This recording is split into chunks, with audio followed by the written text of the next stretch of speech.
Learn English through listening podcast. Section 14.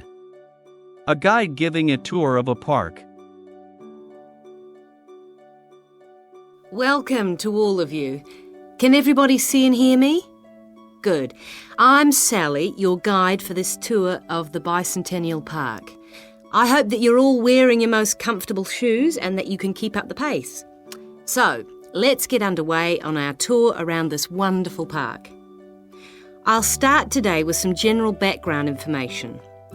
There used to be a lot of factories in this area until the 1960s. Creating the park required the demolition of lots of derelict buildings on the site, so most of the exciting park space all around you was originally warehouses and storehouses. The idea of building a public park here was first discussed when a property developer proposed a high-rise housing development, but the local community wasn't happy. If the land was to be cleaned up, they wanted to use the site for recreation. Residents wanted open space for outdoor activities rather than housing or even an indoor sports complex. Now, to the Bicentennial Park itself. It has two areas, a nature reserve and a formal park with man-made features and gardens. The tall blue and white building in front of us is called the Tower and is the centre point for the formal gardens. It stands 12 metres high, so follow me up the stairs to where we can take advantage of the fantastic views.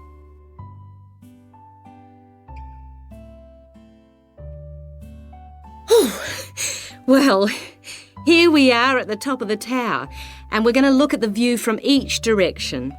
Out to the east, the large buildings about 1 kilometre away are on the Olympic site.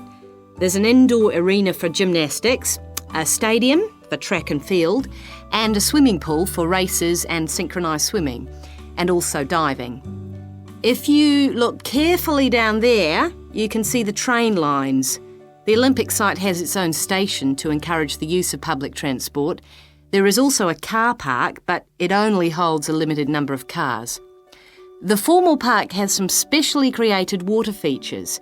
If you look out here to the south, you can see a circular ornamental pond. And around to the west, you can relax and sit on a bench to smell the flowers in the rose garden. And finally, up to the north, if you look in front of you now, there's a lake with a small island in the centre. You can hire rowing boats at the boat shed, which you can't see from here. But if you look through the trees, you can see the cafe, which has lovely views across the water.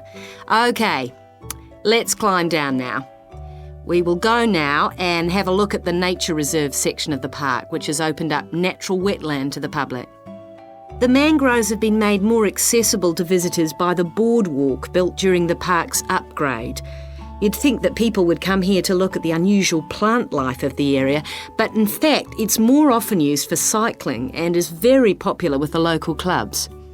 This is the far end of the park, and over there you can see the frog pond, a natural feature here long before the park was designed.